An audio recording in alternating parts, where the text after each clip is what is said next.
Bora, nação, mais um vídeo top aqui no nosso canal, analisando os comentaristas, trazendo as informações do Flamengo. Todos têm que engolir o Mengão, porque Mengão campeão voltou. A torcida do Flamengo gritou no Maracanã. O grande campeão voltou. E nós vamos analisar aqui porque o Flamengo passeou ontem, meu amigo. Foi 8-2 e poderia ter sido mais. Nós vamos analisar aqui. Pedro tá voando, Gabigol voltou a jogar bem. Gerson, então, meu amigo, ligou 220. Sampaoli sampaolizando o Flamengo. Mengão está decolando. Vamos pro vídeo de hoje, créditos canal e ESPN Brasil. Link na descrição, o canal do Benja também, link na descrição. Já chega explodindo o dedo like, nação. Hoje é dia de bater recorde de like, hein? Quero ver a força da torcida do Mengão, principalmente se você gostou dessa grande vitória do Flamengo, tá certo? Bora pro vídeo de hoje. E hoje cedo, 7 da manhã, eu fui ver o jogo do Flamengo. Qual a surpresa? Nenhuma. Ontem mesmo no Papo Reto eu falei, pô, vai ser 6-0 pro Flamengo, foi 8-2. O Pedro cansou, fez 4 gols. Gabigol fez gol. O Wesley quase marca um gol que entra pra história do Maracanã dando chapéu. Mas, gente, normal o Flamengo ganhar de 8 do Maringá, que é um time da 4ª divisão do futebol brasileiro. O Maringá chegar no Maracanã com a nação rubro-negra, lotado com aquele time do Flamengo, é óbvio que ia tomar um vareio. O primeiro jogo foi um acaso. Agora, mesmo assim, tem um lado desse time aí que não me passa confiança nenhuma. Sabe qual é, né? A defesa. Sim, vamos ganhar de todo mundo. Não, ele sabe. Ele vai ter adversários mais difíceis, ele vai ter competições mais difíceis e o time tem que melhorar. Você só tem chance de fazer 8 gols se seu técnico for um Sampaoli, for um Fernando Diniz, for um Jorge Jesus no Flamengo, que também pedia essa intensidade, né? Nunca esqueço um jogo do Flamengo com o Goiás, que estava 6 e acabou com o Flamengo perdendo o 7º. Então, essa questão não é... A perfeição não existe. Não existe time que não vá perder. Não existe time que não perca a bola. Viralizou um vídeo dele na semana passada, que ele falava assim, não se pode perder a bola. Nunca, nunca, nunca. Amor pelo balão. Ele fez falava isso no Santos também. Então, o que significa isso? Claro que ele sabe que o time vai perder a bola. É humanamente impossível praticar futebol. Ele quer que perca pouco. É isso. Na medida em que ele pede um time próximo da perfeição, eu acho que é essa coisa dessa busca. Você tem que buscar. A perfeição não existe, mas buscar a perfeição é a obrigação de um profissional do nível dele, né? Ainda bem que você mudou seu discurso, professor. Eu sou seu fã. Mas se o cara é acomodado, você ia reclamar. É verdade. Se o cara tá querendo a perfeição, você fala que o cara é exagerado? Tem razão. Professor Celso Zelt. Porque perfeição não existe, como disse o Prates. Você viu como ele se assustou quando você falou de time invencível? Quem se assustou? O Prates. Não, mas eu me assustei. Mas eu vejo o Sampaoli um profissional obcecado por espetáculo e por títulos. Por espetáculo, porque sempre foi da mentalidade dele, um técnico que sempre quis ser protagonista, que sempre quis fazer com que as equipes fossem referência de um jogo envolvente, de um jogo com predomínio sobre o adversário. E agora, ele é obcecado por títulos, porque ele pegou uma sequência de trabalhos que não ofereciam para ele uma perspectiva imediata de vencer. Então, quando ele assume o Santos, estava longe de ser o melhor elenco, ali ele sabia... Mesmo assim, fez uma campanha de campeão. Sim, tinha o Flamengo do Jesus, não era campanha de campeão. Exato. Aí no Santos, no Atlético, um trabalho de reconstrução, e ele foi a primeira peça dessa reconstrução do Atlético, trazendo jogadores, qualificando o elenco, dando uma cara para o time. E aí na Europa ele vai trabalhar no Olympique de Marseille, que tem a dura missão de competir com o PSG no cenário local, e na Espanha, no Sevilha, ele também não brigava por títulos. No máximo sobraria ali uma Copa do Rei, uma Liga Europa para competir de fato por conquistas. Agora no Flamengo ele tem a possibilidade de colocar muitos títulos na galeria. É até um currículo, em termos de conquistas, que não é proporcional ao treinador que ele é. Ele é um treinador muito competente, mas que até pelo cenário, pelas equipes que pegou, ele não... Até mesmo na seleção chilena, ele conseguiu a proeza de dar um título de peso, uma Copa América para o Chile, depois de muito tempo sem ganhar nada. Então, é um técnico que agora... Além de ter levado a Copa do Mundo. De uma vida sem ganhar nada. De ter disputado uma boa Copa do Mundo. Não, quase elimina o Brasil. Mas era o Sampaoli ali? Era o Sampaoli. 2014, né? Foi muito bem. E agora ele tem, no Flamengo, a melhor perspectiva de títulos da carreira, onde ele pode realmente enfileirar taças e por isso ele tem essa obsessão. Essa obsessão, esse sonho, como ele mesmo disse, de fazer um time invencível. Então, um time invencível, quando ele fala isso, é fazer algo parecido com o que o Jesus conseguiu conquistar um percentual de vitórias e até de títulos no curto tempo que passou pelo Flamengo, absurdo. E eu imagino que o São Paulo tem essa ambição. Agora, fica um recado também para os jogadores, até a postura é diferente. Com o Paulo Souza, com o Vitor Pereira, se esperava isso que o São Paulo trouxe em pouco tempo, que é olhar para o trabalho, perdeu para o Inter. Mas o time jogou bem, o time pressionou o adversário, jogou com personalidade fora de casa. Criou chances. Jogou futebol, mas perdeu. Igual o São Paulo cita, e até raro mesmo, um técnico depois de uma goleada de 8-2, apontar falhas do time. A gente foi pouco contundente, a gente teve chance para mais, e de fato teve, 21 finalizações. Então, eu concordo com o professor, exagero, professor. Não, mas se espera isso... O perfeccionismo do cara, né? Se espera isso de um técnico do Flamengo hoje. Quando o Flamengo dispensa o Dorival para contratar o Vitor Pereira, ali até é um sentimento de arquibancada do torcedor de que esse Flamengo pode mais, de que esse elenco é muito bom. E chega o técnico e não está satisfeito com nada. Ganhamos, mas precisa melhorar. Está evoluindo, mas não é o suficiente. E ele está coberto de razão. O Flamengo ontem enfrentou um adversário muito mais frágil, se comparar a realidade do Flamengo com a do Maringá, e atropelou de fato. Estamos cansados de ver, desculpa te interromper, mas em cima do que você está falando, adversários mais fracos contra times grandes, times fortes brasileiros contra adversários fracos, com dificuldade para ganhar, ganhando apertado, empatando ou perdendo. E fazer 8 gols, Abel. Fez 8 gols. Você marcar 8 gols não é para qualquer um. Isso é algo que chama atenção. Eu concordo com o Brelli. Há uma diferença técnica muito grande, absurda, entre Flamengo e Maringá. Mas a gente fala do Maringá que venceu 2-0 em Maringá. Né? Então, assim, marcar 8 gols como o Flamengo marcou, claro que isso merece destaque. E no jogo de ontem houve um momento em que o Maringá voltou a jogar a coisa para os pênaltis e insistiu e diminuiu. Não foi um adversário passivo. Não foi aquela famosa galinha morta do começo ao fim. Não deu para jogar. E além dos 8 gols, teve mais quantas chances? Sim, mas é por isso. A gente viu mais umas 4 ou 5, pelo menos, não teve? É aí que ele cobra. É aí que ele entra o lado do técnico, que chegou para mudar a mentalidade dos jogadores, de não deixar a galera se acomodar. A gente vê a referência do Palmeiras hoje.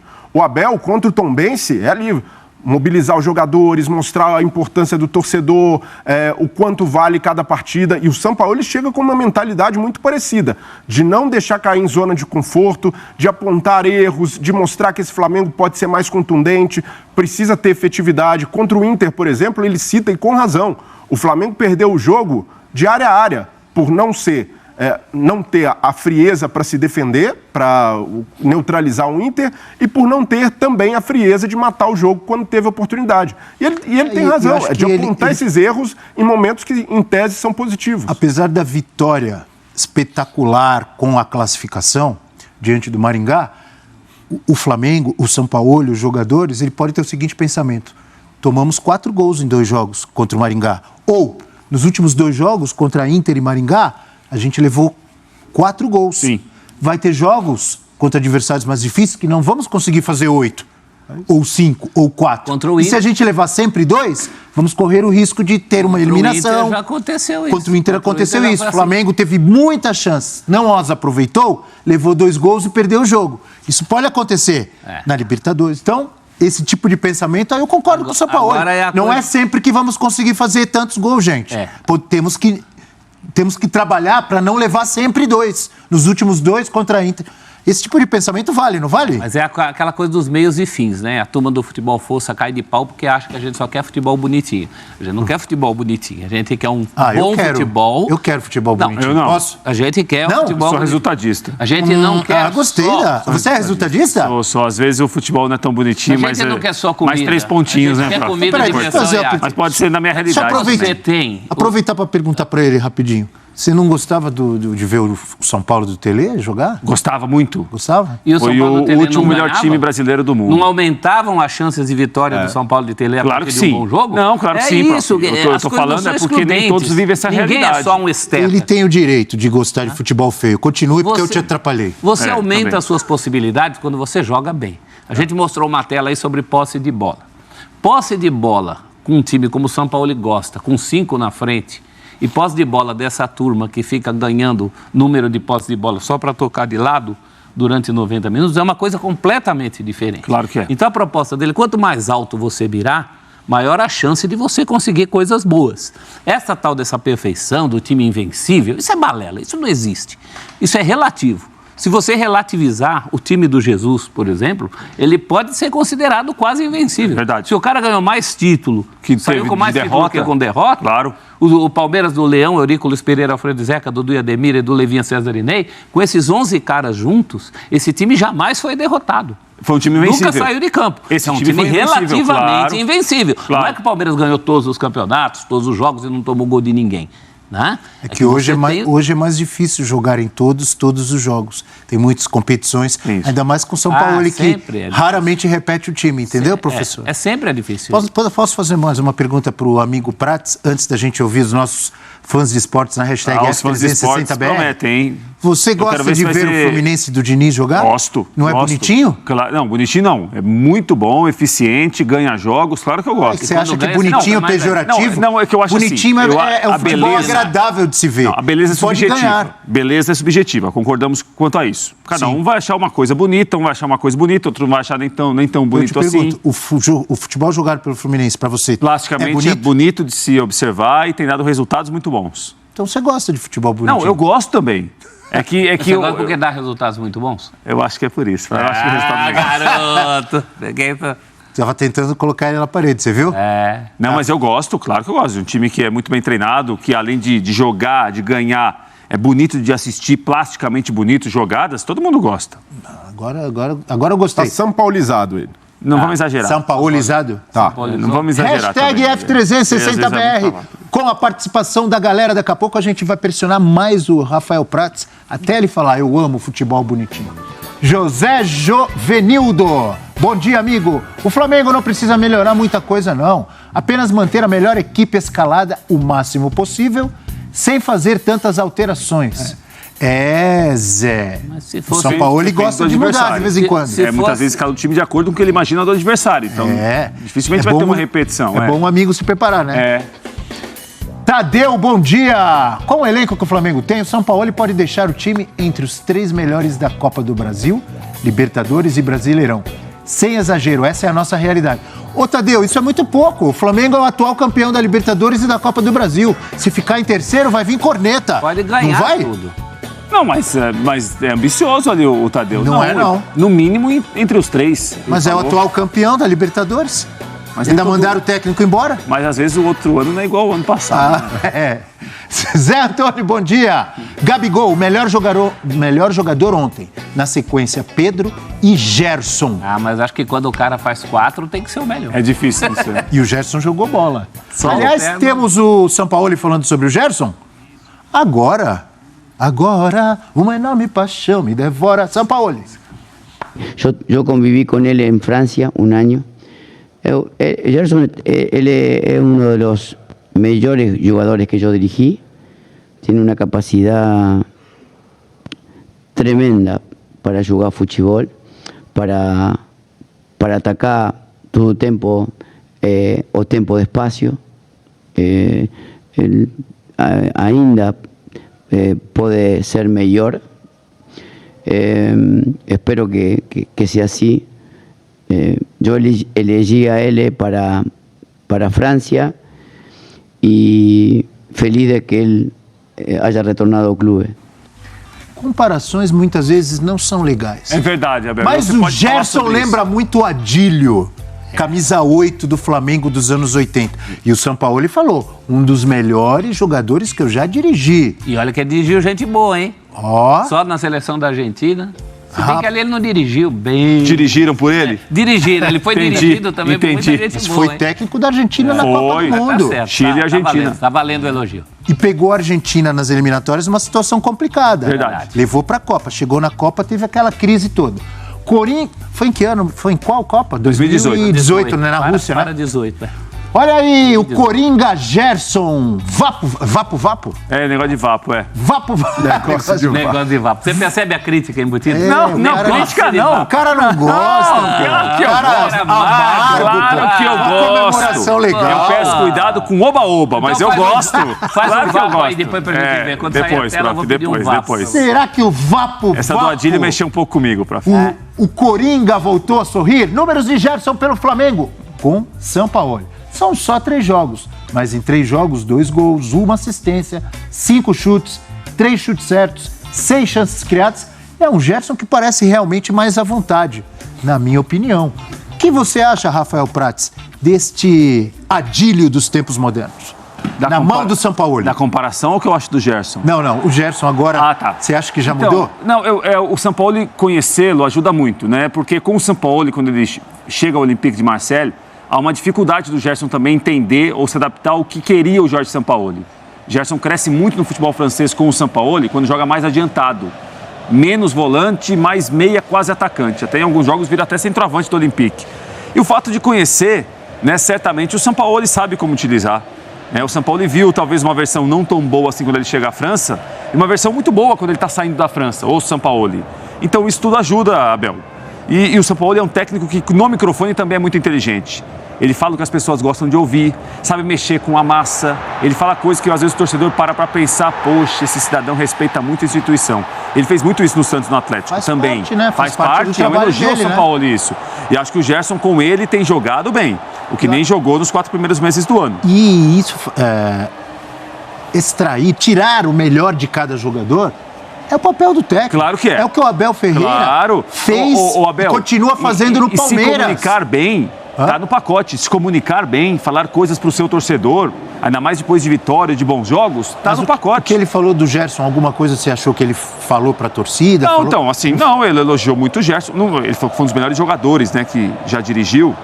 Possivelmente, mas acho que estar no Flamengo dirigindo o Gerson ajuda muito também. O Gerson, na cabeça dele, o Gerson é outro jogador. Não tem nada a ver com o jogador que a gente achava até a chegada dele, que os outros técnicos acham. É um Gerson mais pra frente, inclusive não é novidade na carreira do Gerson. No Fluminense, no início, ele era isso. Sim. Jogava ali, ele se sente à vontade ali. Jogador tecnicamente tão bom, Abel, que se ele não é melhor que o Adílio, pior também não é, não. Mas você concorda comigo.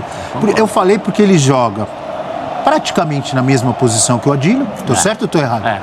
Tem uma semelhança física, os dois negros e tal, e os dois na história do Flamengo. Os dois jogavam muita bola, os dois têm uma relação com a bola. O Adílio era o qualidade técnica do Adílio, que chegava muito à frente. Né? Se eu falar que o Gerson é craque, vocês não vão me cornetar, não, né? Pode falar, Gerson é craque. É craque. Claro, pô, aqui a gente respeita a opinião de craque? todos. Cracaço, muito craque. Essa acho que vai dar corte. Você considera o Gerson no Flamengo craque? Craque. Não, mas o quê? Craque? Cracaço. Cracaço. No padrão atual, cracaço. Não, nos padrões do futebol brasileiro, então, muito bom mesmo. Se ele jogar o máximo que sabe, sobra. É um jogador especial, de fato, e o Sampaoli acerta ao tratar assim, ao dar confiança. A gente já percebe um Gerson melhor fisicamente. Começo da temporada parecia que estava abaixo. E melhor tecnicamente também, porque o treinador encontra o posicionamento ideal. O Gerson não pode jogar tão afastado do gol. É um meia de origem. Ele, na base, jogava muito próximo do gol, com capacidade de finalização de longa distância, capacidade de assistência. Então, se você tira do Gerson esse trato fino que ele tem com a bola e o coloca só para marcar, ou não gera uma compensação do time para ele, dificilmente vai se aproveitar o melhor. Então, o Ayrton Lucas, a gente já percebe, o Sampaoli consegue fazer os dois jogarem juntos pelo lado esquerdo sem tirar o melhor de cada um.